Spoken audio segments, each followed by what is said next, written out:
is no different. Albeit complicated ruling nonsense, that seems simple, but it's also not the full picture. See, card games, including Yu-Gi-Oh!, have far more going on than meets the eye. The way cards and players interact with each other means that what's written on the card sometimes doesn't really express the true effect of it, and the effect far surpasses what the text, the card says. There are many such cases in Yu-Gi-Oh!, and understanding them can give you a huge edge in understanding matchups, understanding metas, your own deck, and will give you a huge edge in tournaments. It's a big thing that I feel like many players don't truly appreciate when they're trying to improve with the game. And at this most recent YCS in Pittsburgh, I made note of a specific interaction that hadn't really clicked for me before, that ended up helping me out in my later rounds, and I felt was a good example of this principle effect. So I felt like it'd be good to share with you guys, so for one, you can see this one interaction improve your own play in the current formats, and hopefully see my kind of workings of a pro duelist, and how I dissect situations that you can apply this to your own deck, other matchups,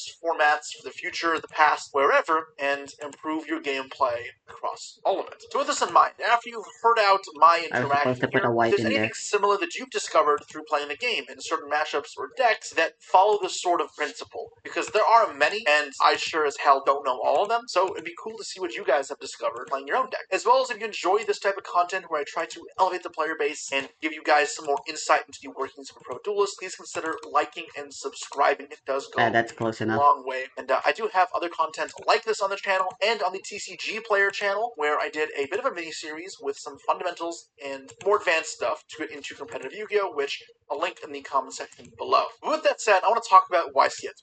So, I played Draco Tail. You know, it's been around for a few months now. I played it for a couple of months. Most people are familiar with this deck. If you're not, this will sound like gibberish to you. I'm not going to explain all the cards here. I'm sorry, but you can go see my last deck profile on the Highlights channel. Or on this channel, I've done profiles too. So, yeah, moving on. In Draco Tail, you're often going to have a chance to set a number of Draco Tail traps from your deck. You cannot always set 3. You have Draco Tail Flame, Horn, and Sting. So when you're choosing to develop your disruptions, you have the choice for the Spell Negate, the Graveyard Disruption with Sting, and the Attack Position Monster Bounce with Horn. Now, Horn is oftentimes regarded as one of the weakest ones, as it's the easiest to play around. You can bounce any attack position monster, and then, yeah, it's removal, which is fine, but because this stipulates attack position only, opponents can very easily summon all their best monsters in defense mode. So what this means is Vanquish Soul can summon their guys in defense, and you can't use the Horn. Or if you're playing against the Canine card, same thing. They'll leave level 5s in defense mode until Lupus Blaze for XYZ, which now can't be targeted. In the mirror match, like Secretariat Drag, the only card that removal really matters for due to its ability, you just put it in defense and no longer a problem. The only real weak spot in that strategy is if it's a Link monster. The Link monster has to be in attack mode, in which Horn can be impactful. Yet in the form we find ourselves in, Link monsters really aren't that common, and the one Link that you could hit, being Snatchy, can quick synchro and kind of just makes Horn still negligible. And when you set this against the alternatives of the Spell Negate, which is really strong right now, hitting cards like Draco Raho and Kitu, Red Mitsurugi Ritual, Prayer, Preparation of Rites, Yummy Surprise. So yeah, when you're kind of putting those two against each other, it seems like Flame is clearly better. And even when you go against Sting, hitting the graveyards, oftentimes it may seem like Sting is better, as almost every deck does use the graveyard to some degree. Even Draco Tail, which is not entirely graveyard-centric, as the effect will trigger immediately, it still denies value off of cards like Urgula, off of value from Secretariat Dragon, value from Frixel, value of Arthalion on that back. It means that Sting I love how both of them add cards to hand as part of their enters effect. Horn, in many cases, may not have that same promise. So when you're kind of presented an opportunity to set one Draco Tail trap, I think it is pretty safe to go for Flame. Flame feels like far and away the best one right now. But when you're presented with an option for the second Draco Tail trap, that's where things get interesting. Because Sting is way more flexible than Horn. It can be used on way more things. It's almost always going to be live, and you can almost always get some good value from it besides the draw aspect. No doubt more flexible than Horn. And then you have Horn as your other option, which is easy to play around. And this kind of question happens very often in tournaments, especially if you're playing through hand traps. And I find myself wondering, what do I search? Do I search Sting or do I search Horn? Obviously, there's not one easy answer. While I think Flame is a priority, the other two, you will need to judge a little bit on a case-by-case basis which one is preferred. But originally, I may have thought that I'd lean towards Sting more, because that flexibility and guaranteed value means that it is probably the safest one in most scenarios, but it actually works against our goal. You see, whenever you're building a board and playing a deck and playing for follow-up, you need to kind of understand what you're working towards here. Dracotail can be really strong on the follow-up, because you're always going to guarantee that you have the Rahu and Kitu follow-up, and then other Dracotels as well, and the revive effects of both Philamel and Arthalion. Yep. And in contrast, you have a bit of a weaker end board. Well, it's not weak, I don't want to call it weak, but comparing it to maybe, say, Yummy Mitsu, Neither of it's them not are as weak. strong. Knowing these things is important, because it means that you know what you have to look for as you're playing out your duel. Because if I'm playing a deck with, say, bad follow-up, and my opponent's making their plays, and I'm deciding where I want to interact, I'm going to try and suffocate them. If my opponent's able to play into a grind game, and I've established my grind game isn't good, then I've probably lost. If alternatively my deck is good in the grind game, like Dracotail, then I'm more encouraged to just focus on staying alive and not letting my opponent set up any super important disruptions, like in the Yummy matchup, Herald of the Arclight. If I'm able to do that, then I'm content in going into a grind game and winning from that position. Knowing how that matchup plays in that regard is the first important step to achieving the second part of this awakening. From there, I decide, okay, I'm playing versus most extra now. I just need to make sure I stay alive, I engage in a grind game, I'll be good as the Dracotel player. Once I reach this decision, now which one becomes better? Sting or Horn? As the tournament kind of played out for me, I realized every time my opponent got all 3 trap cards set, or I got all 3 trap cards set, the card that was winning me the game when the Dracotel player went second, or losing the game if I was Dracotel player going second in the mirror, was that Horn. And the reason is not because it was bouncing a guy that was supposed to attack, but if I'm trying to play around the Dracotel Horn, I'm summoning all my initial monsters in defense position. Which means, until I resolve Urgla, at least one fusion monster with at least 3,000 attack monster is not going to be posing a threat to my opponent's life points this turn. Which means they can just strictly ignore it. And if they're going for the perspective of trying to stay alive, then that Horn has already still done its job of denying the attacker, even though it hasn't bounced it. And then obviously, while the Horn stays on the field, the longer it stays there, if you're trying to continue denying it value, denying its ability to bounce and draw, then you're giving it more value and that your monsters have to keep going in defense mode, which will push further into grind game. In many cases, that's really rough, because the first turn player will often have a Secretariat Dragon setup that gives them a big edge in card advantage. It's interesting, because this Dracotel Horn has this implicit ability that as long as it's there, and your opponent either knows it's there or expects it's there, they're going to be summoning monsters in defense mode. At least they should be. It essentially acts as a level limit area B as long as it's face down. When your end goal for your deck is to stay alive, a level limit area B, an attack floodgate, actually does the job pretty well. Cycling back to what trap do I set? I have the choice of 2 traps out of the 3, and my goal is to survive. I think I'm pretty confidently going to pick the Horn from now on. This is a lot of different aspects of complex Yu-Gi-Oh! Coming together, where I'm building backwards from my strategy, understanding my strengths, working towards goals in matchups, but then also understanding how cards have this extra effect onto the game state that isn't written on it. Horn does not say monsters must stay in defense mode, but that's what it does. Interestingly, knowing that this kind of exists, if I decide going second as a Dracotel player, I know Horn is there, and I decide that, say, I can't win a grind game, I'll just summon monsters in attack mode and give them the value. Because me summoning the monster in defense mode is that same thing as me just not summoning it or letting it bounce in general. And if I start summoning multiple monsters in defense mode, that's a problem, because now multiple bodies have been removed for the price of the one Horn. This obviously extends to many other fashions as well. Think back to old Yu-Gi-Oh! How Gores was such a big payoff that it meant your opponent didn't attack if that card really existed. The fact that cards exist and are powerful, and the fact that you can also play around them, also leaves the opportunity for things to spiral in a way where playing around them is an edge within itself, and provides this other effect into the game. And that's why I refer to Yu-Gi-Oh! Metagame and such often as this economy ecosystem, and just a living and breathing thing almost, because there's so many things at play that it can be hard to understand and grasp it all at once. Even the best players like myself can maybe see things from a wider perspective than others.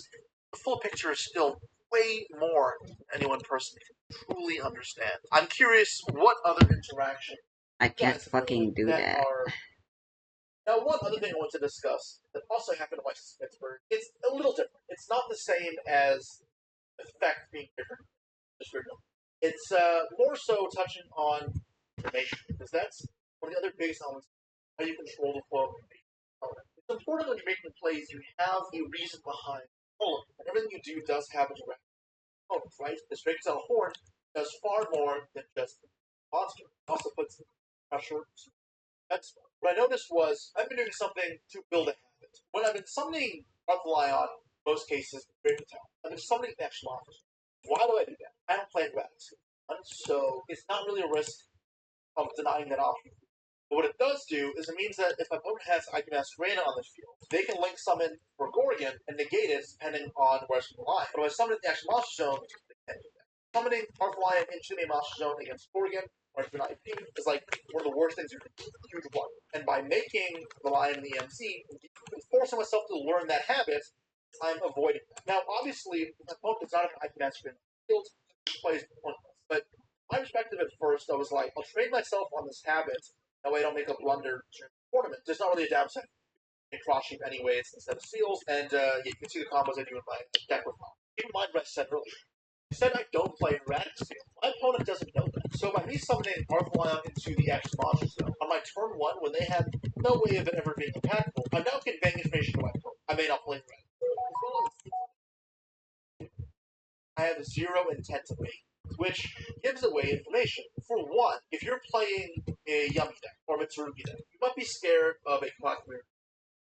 Decently popular in enough Draco Tail decks that you weren't playing around it. So some interactions like Ash might be held in your hand for Erratic Soul to deny that Draco from happening. That's again kind of backwards folding logic of you see the problem in Draco, play to beat the problem. You identify that weakness. That's good on the Yummy and Mitsu play. But I'm giving my opponents free information there and free ability to change up their plays in a more beneficial way, but something that lie on top. Because, yeah, again, it just gives away information. And it goes back to where each of your decisions has these ramifications, and it needs to be made with purpose.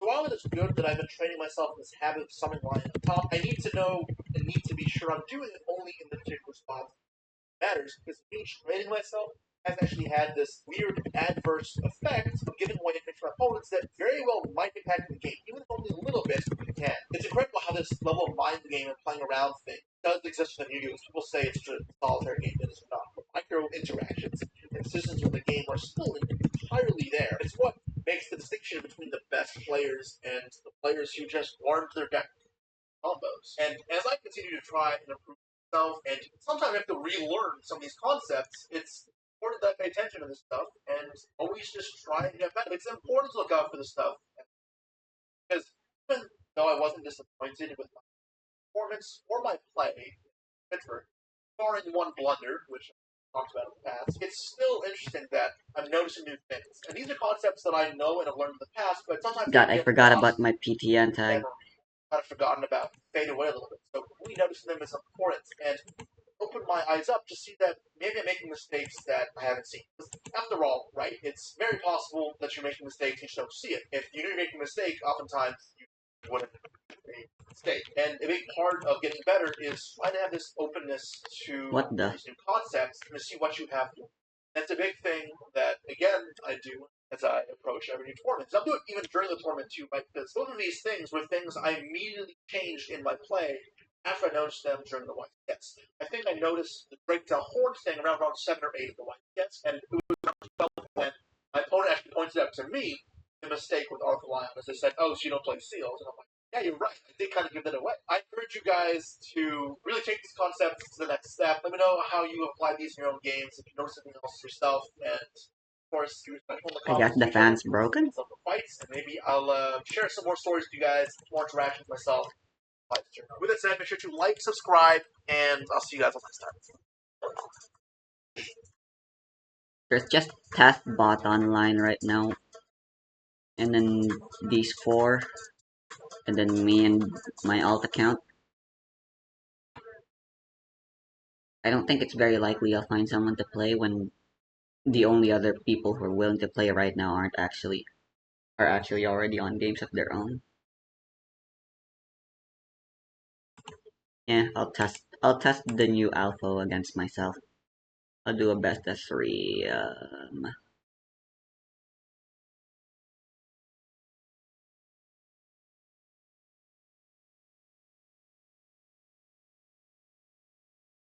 Mono White Towel would have been a good testing partner if it weren't for the fact that it doesn't fucking work right now.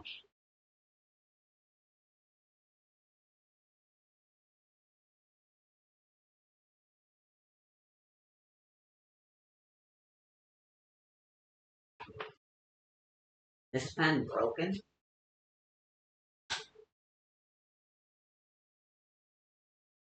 Oops. If I turn on the lights and the lights turn off alongside the fan, and that means something's going on with the electricity.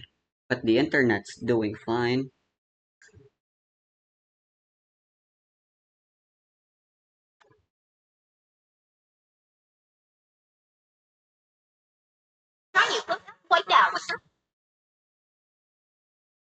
YouTube, welcome to the Meta Weekly every single week, bro. We are back at it again in the top 16 with the winner of the last Meta Weekly being Kawaki. Oh.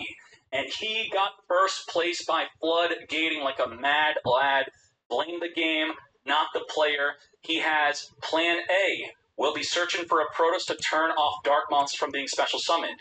Plan B, searching for the Harpy Feather Storm through the Allenberg to then make it so you can't activate any monster effects so they'll all be negated. And Plan C, we'll make a Granite to search for the Barrier Statue, normal summon it, and then you can't special summon except Earth.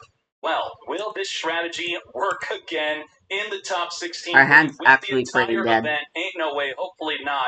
Not for his sake, just because I don't want floodgates to get further popularized. Hajime, there can only be one winner. Looking at it. Let's go. Now, watch as long as you can. That greatly supports the events. Thank you, even if you have us on in the background. As we're going to be starting this off with a Doo Warrior send from the deck. The Go-Go Glove. Go-Go Glove's going to be reborn from the grave as we 4 loss. Now, this, of course, is not going to result in a draw, but it could eat up a hand trap here, as it does. We're going to Ash, negate, and then we're going to be ready with the Draw Locker. With all of our strategies, that includes searching. You search to floodgates. If you draw them, they can't search the floodgate. Now, let's draw as the Doo Warrior is triggering when sent to the graveyard. So Plan A was searching for Protoss. We passed on Plan A. We would then be working towards Plan B. B would be getting the Harpy Trap to be searched for to then turn off monster effects, but now we're under draw. So all Plan A, B, and C are out the window if you just resolve a draw against him. It's that easy. Come forth, Rye, Zeal, Detonator. Draw is so important that I would say you would, with his Floodgate deck, try to identify you have a play to Floodgate, and then to the best of your ability, try to set up a Ryzeal Cross without triggering the effect of a draw. You'd have to open up Ice, summon a Star Ryzeal from the deck, then set the Cross, then Exceeds, then make your other plays, so it's not going to be that easy to do. Now, despite getting drawled, you still have the ability to pop up to 3 cards on the field, and one of them being a negate. Sigma, as we're going to detach to take out the Baldrake, and we're also going to be chaining a Max C. Don't mind if I do. With 2 more pops and one of them being a monster negate if we want to, what will we choose to do? Sigma is not going to be negated by the cross, as we allow them to summon and we draw. Doo Warrior further searching for a code to be used next turn. Link Decoder under the effect of Max C to now enable the backup Ignister. We're going to Ryzeal Detonator, wipe away the Link Decoder, and then we might use Cross to negate, or we could use Cross to negate the effect of Search. What do? We don't negate the summon. We draw into the Harpy Feather Storm. We do use the Cross to negate the Search. And I guess you'd have to normal summon the Max C, right? We still had a normal summon. Make an Almirage, and then Almirage into a Splash Mage, but I mean, we're under freaking Max C. How many special summon are we going to do? You Max C me, I Max C you. But under the effect of Max C, we will otherwise try to lethal damage him under the Max C, or we could just get into the Wind Wing Beast to make the Harpy Feather Storm activatable, which we're not doing that. We're going for that lethal damage. We do have Cross for protection from a hand trap that we'd want to stop. If the Jerusalem is sent to the grave, it will send the Detonator. And there is the Musketeer. Musketeer not only good for enabling the Feather Storm, but also returning the Jerusalem back in the deck. And just like that, with 10,000 damage on the field, we're going to do a drive to reduce the damage to 9,200 instead. This is surely so lethal. Lethal it up. No floodgate needed. That's what's scary about this deck. Even when it doesn't floodgate, it's still at its base a great deck. Bard opening up the Featherstorm, which this would be the reason why you don't want to play this, because what if you're going second in a 50% chance game of just best of one, and then now it does nothing? It could instead be another hand trap. This could be a Nibiru instead. And now they'll very likely have a full turn one combo that we're not going to be able to break. Let's trigger the White Rabbit, Reborn back, and we do in fact have that full card combo.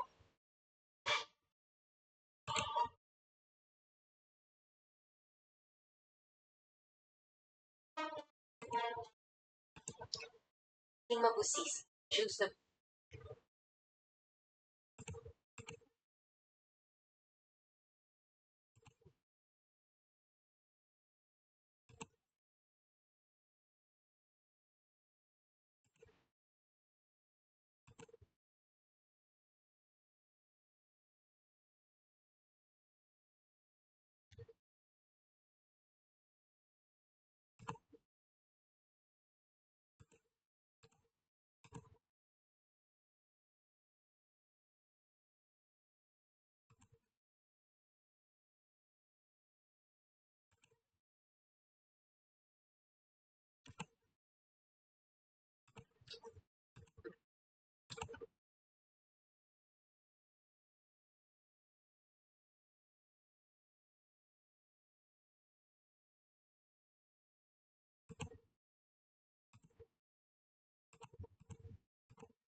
Nice. I'll take it.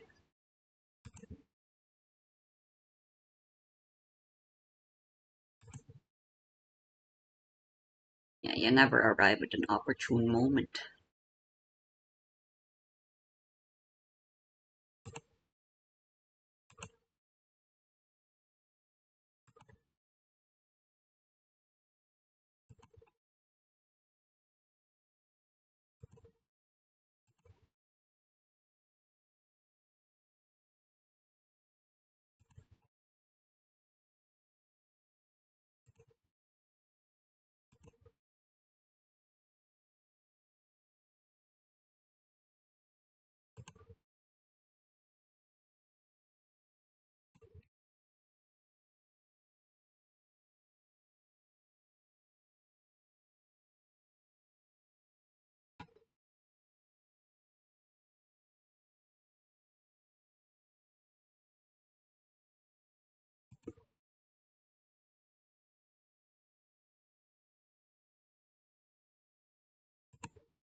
Nice.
I don't like to...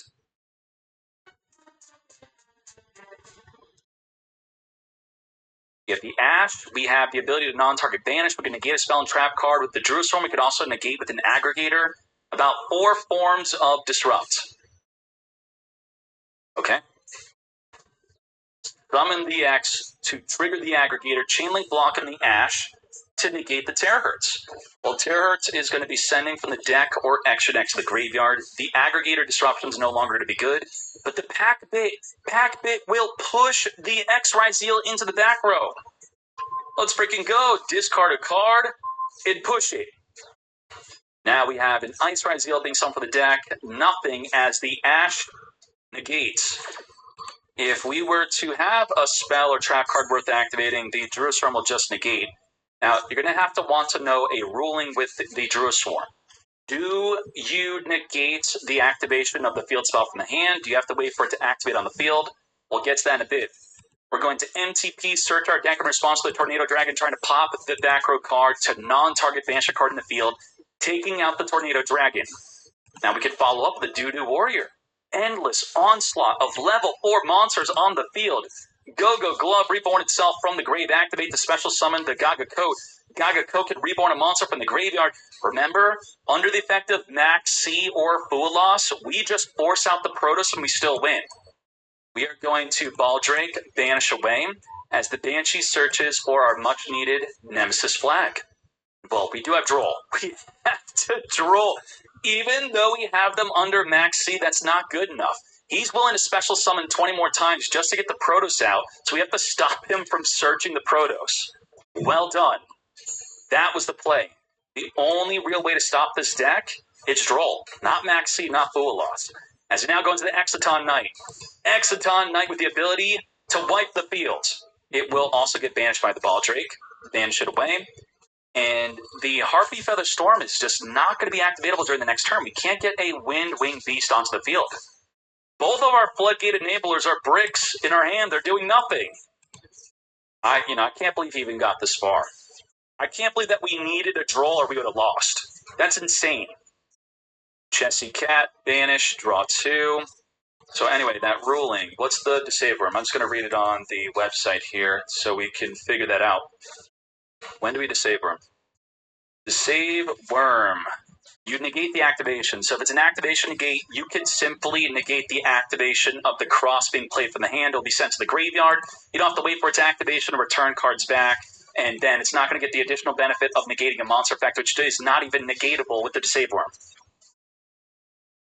What the heck? We forgot? What did he forget? You see the lingering effect window? What does this mean? You see the attack icon and it's got the no sign? If you special summon this, you can only attack with one monster for the rest of this turn.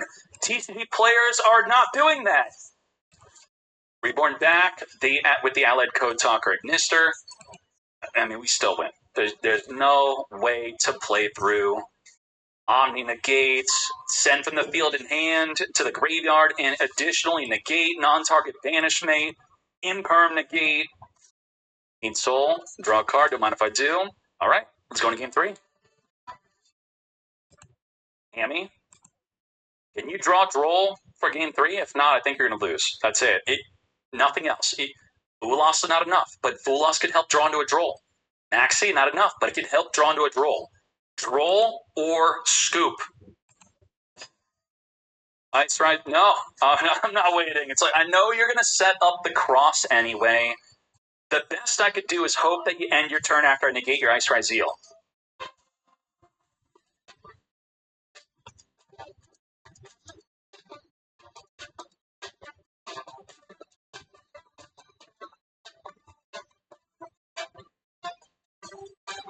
Now, if you played Circular to play around Protoss, now this stops everything. It doesn't matter what you're playing. And all you have to do is summon another 2 level 4s. So this combo, inherently, is 6 level 4s, which we had a lot more than this. Is like 10 level 4s, but you only need 6.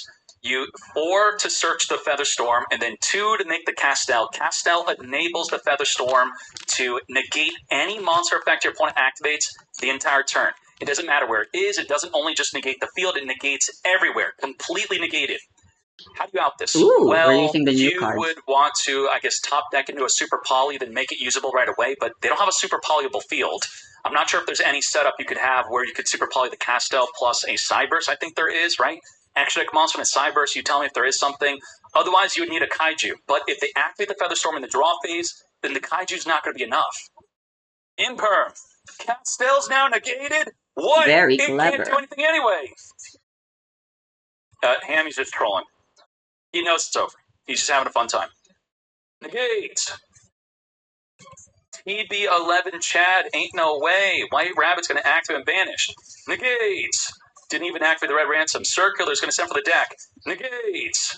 And, well, okay, we're going to activate the multiplication. Multiply. Negate. Didn't even activate the Red Ransom. Well done. Kawaki, man. Like, Hammy, I didn't even need plan A to beat you. Nope. Straight to plan B instead.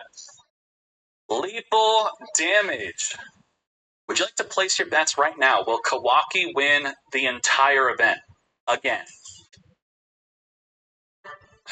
We're going to get a ban list this week. I think Protoss should be on it. I think so. Is this prevalent enough on the ladder to ban it? Does Konami know enough about it? I think I saw a Reddit thread the other day. People were complaining about Protoss in almost every duel they were playing. I'm not sure about your own experience, but to get this banned, you all have to do your part. And I think this is the most important week. All of you need to flood the ladder with Protoss. If everyone's playing Protoss, you have to also make sure you're winning your duel. And then a lot of people are complaining and uninstalling the game. Konami will see that and definitely hit it. Sajian summon searching for the Mitsurugi Ritual. Ritual, dumping from the deck to summon from the hand. This is not ashable. This is why you want to use Impulse onto this. Now, the second activation will be ashable. But we're already having a Habakura in the field. We have the Serpent Reborning. You could also rank 4 Xyz here. This could be a duo drive if we were playing the Raziel version. Negate the effect of summon for the deck. Of course, that gets negated. And now we're going to additionally Fool Us before they rank 4 Xyz. Ohime. Add the ceremony, discard the mirror. As we now ceremony special summon from the hand, our Ohime, which will not be resulting in a draw. With the ceremony and grave, we're going to banish it to send from the deck in the Konko spell. Now, Rondo in Ohime is a disruption. That is the ability to take control of a monster. And is it a non-target take control? Let me read this. You target the equip and then equip it to an appropriate monster. It's a non-target yoink.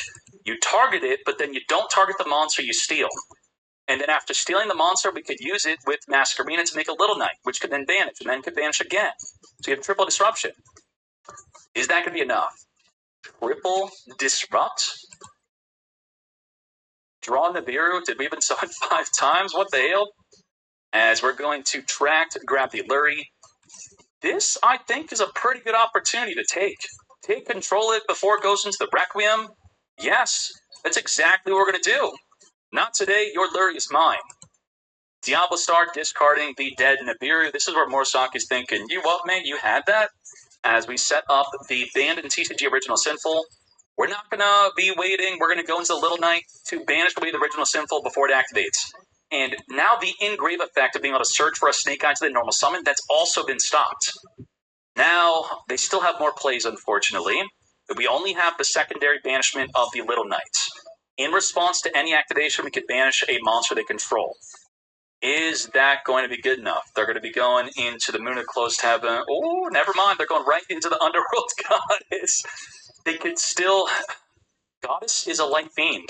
Yeah. Have you seen a giant goddess go into a single Requiem? You could do that. We're going to use the Doom Dragon to push the Ohime, and there you go. Goddess yeah. into a Requiem. Into opponent scooping. Okay. Let's hop into another one.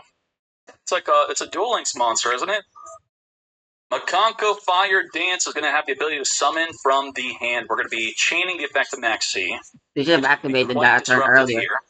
As the fire searches for well, the there's still a Makonko good chance Dance, they we're win going to be here. activating the water. Do we activate water? We do to summon from the deck. Ash is going to negate. Ain't no way, mate. What do we do? What the heck do we do? I guess we activate the Makonko Dance onto him. We turn both into a Masquerena.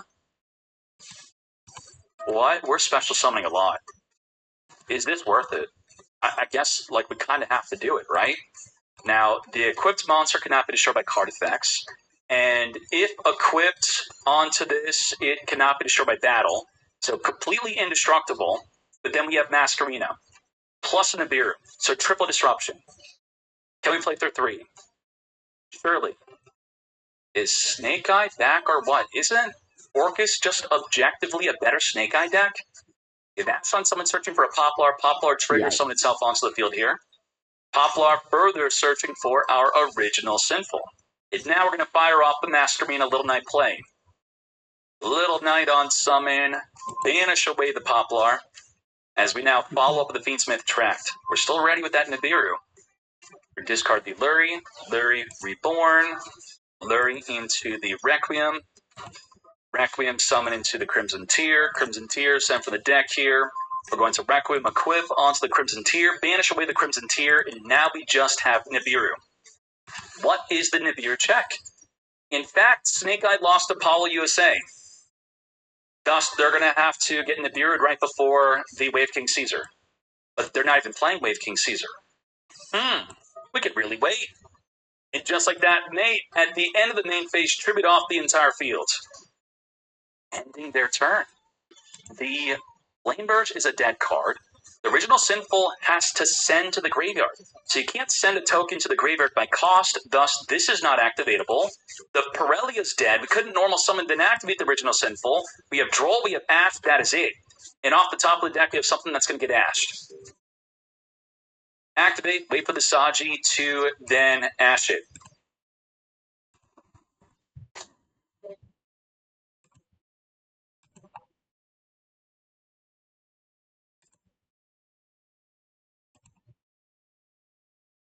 Oh,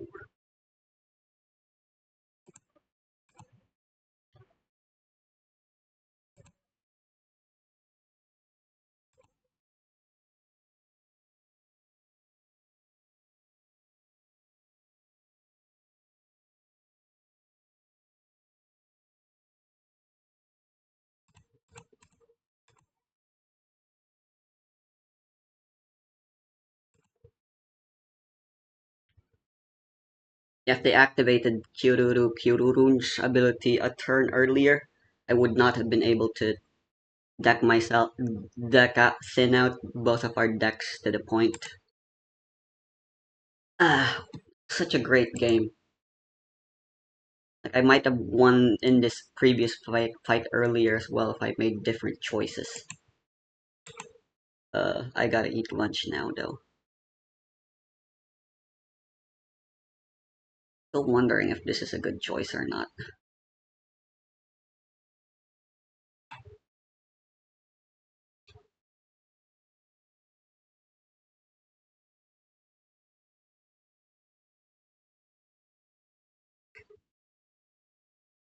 And I really do like having removal, but Devil Hole has been surprisingly clutch at times. I could reduce the amount of Dantalions I have, but I'm not very comfortable with that idea. Just for the sake of having more removal via Mitsume's. I mean, 10 for 10 in terms of recursion and removal is pretty fair, right?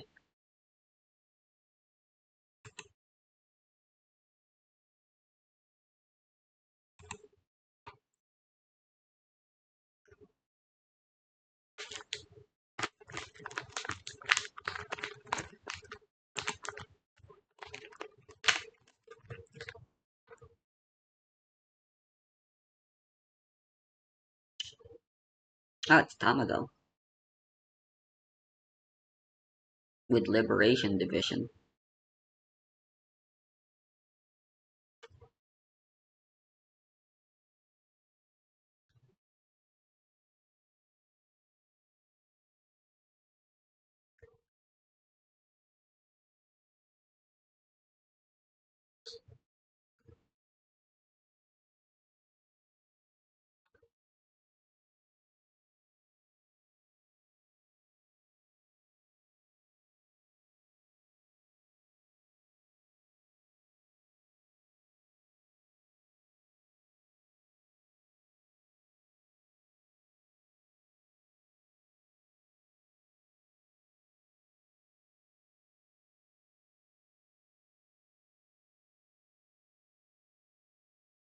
What are we gonna do with those coins?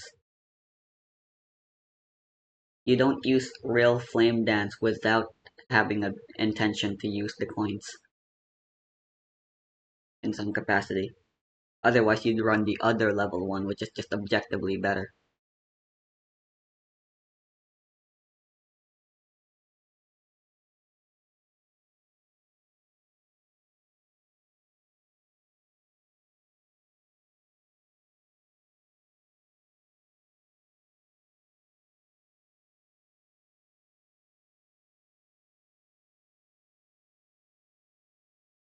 Oh, we already used?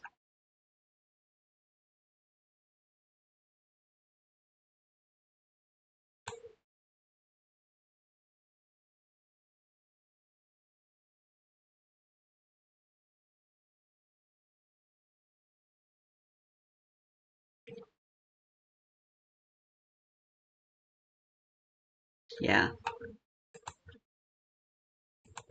Also, this is a really nasty arts to be playing. It is a very hyper-offensive card, though I'd argue this isn't really necessary and might actually make your deck weaker as a result. But then again, this is fucking Mugen we're talking about. You don't need brains or good fucking deck building to play her.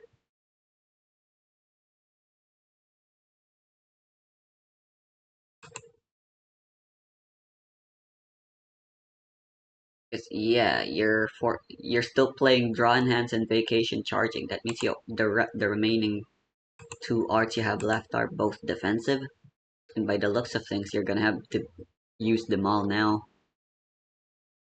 You're taking so much unnecessary damage, and the more damage you take, the bigger your deck will be when you finally grow to your win condition.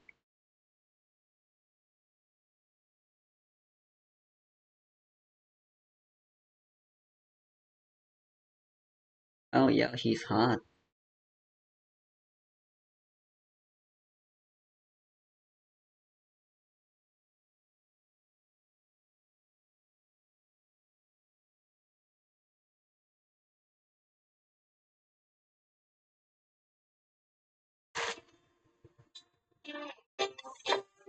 让我看看今天的任务目标。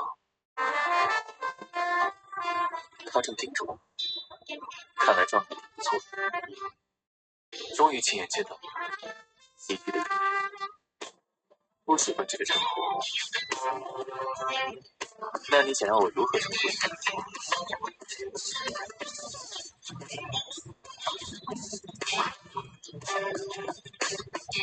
对我来说，从黑环里活着出来的并不是什么大事，真正的会接受这样自己活下去。我从不想起这么多助理，因为我总能改变这些。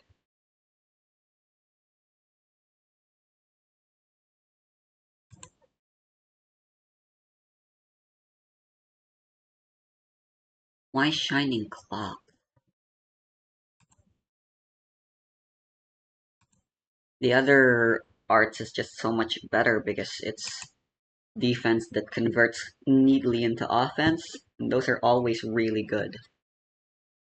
Like even if you're only defending yourself, even if you're only protecting yourself from 1 point of damage, you're also guaranteeing a point of damage on your turn. All for the measly cost of 1 enter. That's always valuable.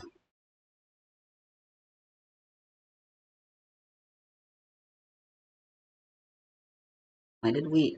What? Huh? How did that work? How did that work?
Fuck you. I have lots of names too. The people of Sky City.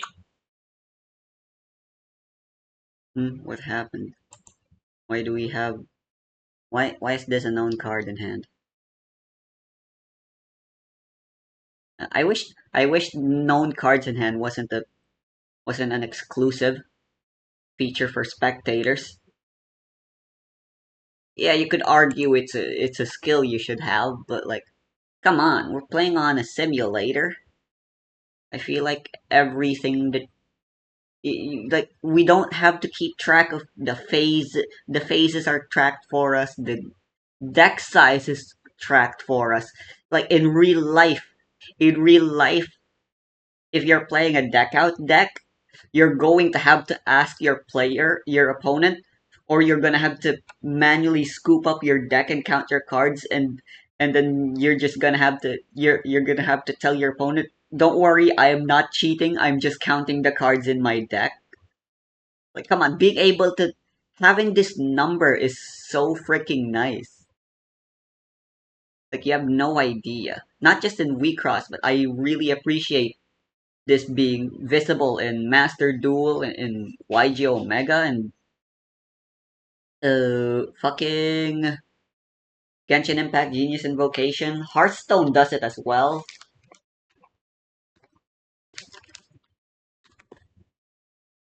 It's like you can't tell the size of a deck at a glance, but within a simulator you can, and yeah. And the deck is sacred.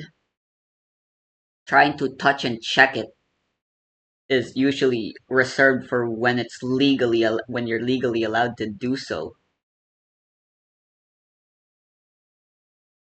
Especially in weak cross, I feel like being able to tell how many cards you have left in deck is unnecessarily important.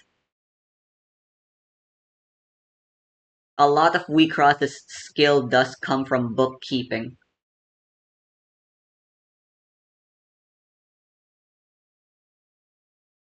Like looking at your trash, looking what's been activated and what's not. I mean, I think bookkeeping should be the primary skill you're testing in any well-designed card game.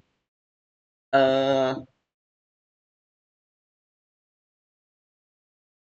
Example is Tier Limit format had a lot of bookkeeping, and that was an awesome format. You had to keep track of cards in deck, cards in graveyard, once per turn effects that have been activated, so on and so forth. Obviously, you still do that, but since in Tier Limits format both players are playing, it was a lot more interactive and hard to keep track of, and that is a nightmare. But it is skill intensive. Some would argue the bookkeeping gets in the way rather than uh, be an additional factor of skill that was being tested. And yeah, in a simulator, a lot of bookkeeping is tracked for you, but there's still a lot of things. Like, for example, when I was playing tier limits in YG Omega for funsies, like, I still had to manually keep track of because the game doesn't tell me. In Master Duel, the game does put things in yellow text when it's been activated already, which is really nice. But YG Omega doesn't do that, so I had to keep track of that myself. Uh,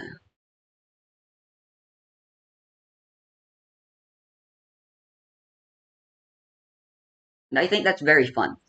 A healthy amount of bookkeeping, especially when it's uh like, for example, once per turn effects, resources used resources. I feel like is an important skill that should be tested in card games.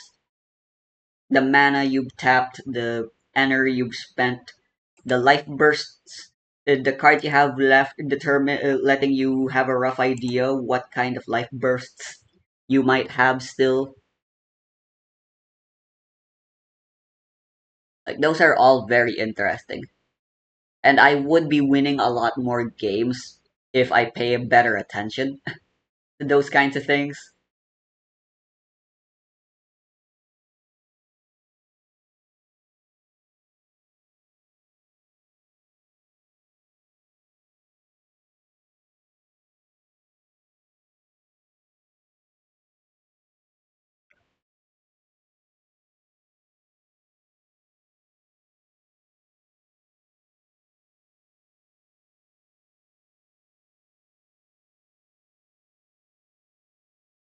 Things are not looking good.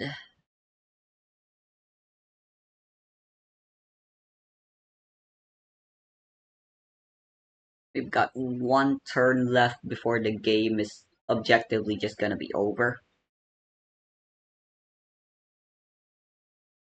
And the way things are looking, Tamago's not winning.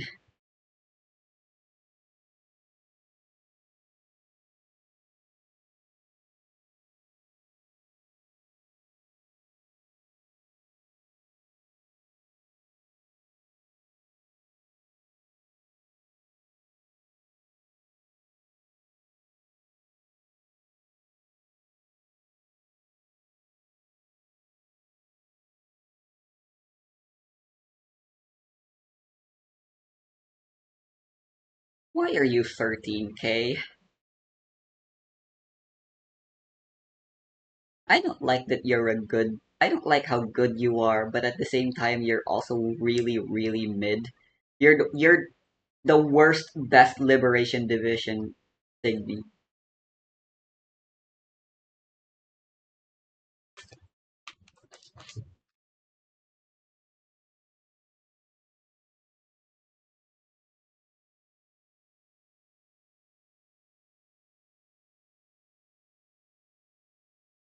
There's this post going around on Twitter of a drawing of free run at a low angle, and it's an ambitious drawing. I'm not making fun of it. I freaking love it when artists try their best, even if the final product isn't the most technically proficient. It takes a lot of chutzpah, but I can give a few pointers on how to improve it. To be perfectly honest, it's a very difficult angle to draw. Most people don't see others in this vantage point.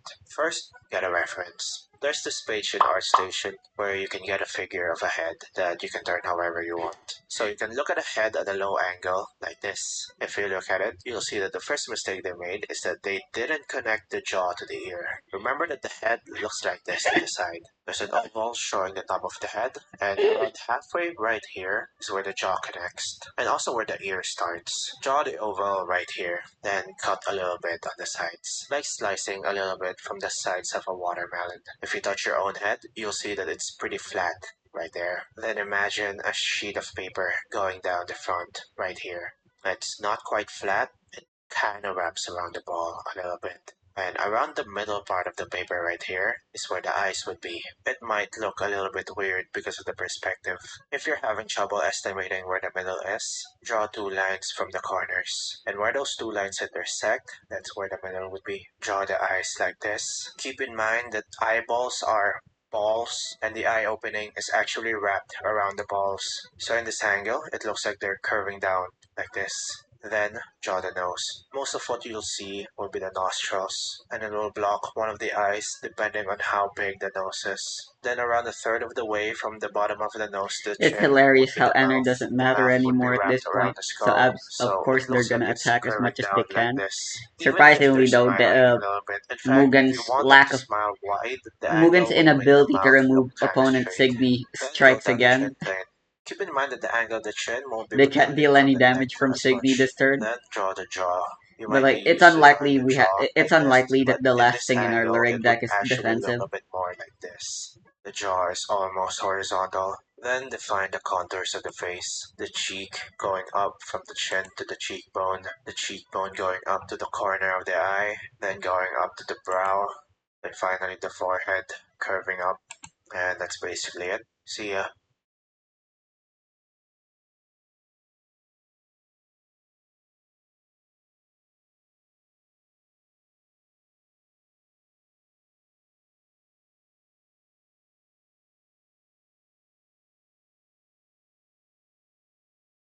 Have we used this ability yet? Feel like being able to draw 4 would be really clutch right now.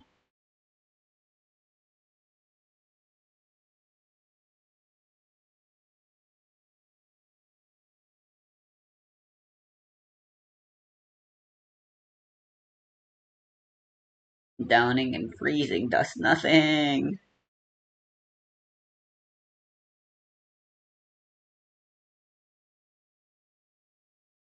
Let's see. How are our odds looking here?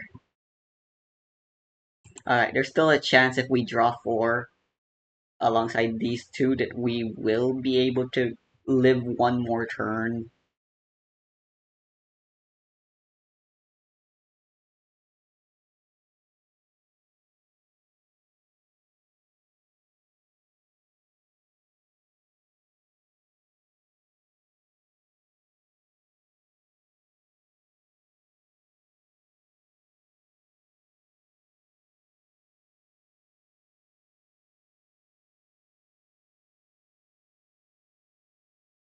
We definitely needed to just use this. We definitely should have just used this earlier when Enner actually still mattered for the opponent.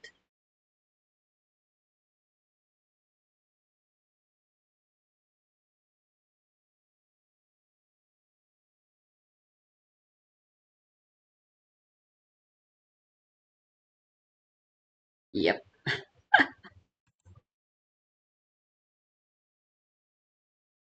depressing. My aggro kids is playing alpha. There's endless creativity in the alpha build. Every lyric's like that in some capacity. It is quite beautiful. I recently found out you can still play the level 4 alpha even if you aren't playing the Bride of Black Sots, which I feel is a little crazy to think about. They're playing fucking Blue Archive.